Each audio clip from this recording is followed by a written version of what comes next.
কে আপনাকে গ্যারান্টি দিল যে আপনি জান্নাতে যাবেন?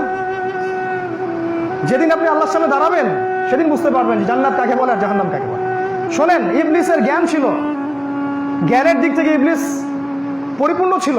তার মধ্যে একটা জিনিসের অভাব ছিল, সেটা হচ্ছে বিনয়। তার মধ্যে একটা ত্রুটি ছিল, সেটা হচ্ছে কেবর, অহংকার। এই শুধুমাত্র অহংকারের কারণেই আমরা বিভক্ত হয়ে গেছি দলে দলে। আর এই বিভক্তির কারণেই আমাদের শক্তি নষ্ট হয়ে গেছে, হাওয়া বেরিয়ে গেছে। আপনাকে কেউই মূল্যায়ন করে না, বিশ্বাস করেন, কেউ আপনাকে মূল্যায়ন করে না।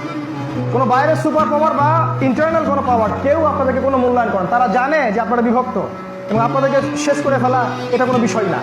এক ভাইকে উস্কে দিলে আর এক ভাইকে সে গলা কেটে দিবে, ওরা খুব ভালো করেই জানে।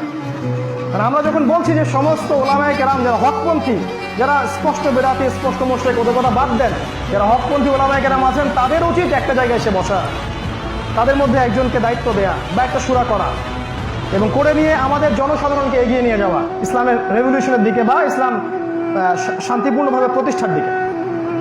এটা কি বিগত 50 বছরে করা যেত না? হালুয়া, রুটি, সেমাই, আপোষে ইখতিলাফ, কে কোথায় হাত বাঁধলাম, রফুল দান করলাম কিনা, এগুলো নিয়ে আমরা যে কত সময় নষ্ট করেছি, এই উম্মার হিসাব দিতে হবে এগুলোর জন্য। আমি পার্সোনালি এগুলো থেকে মুক্ত।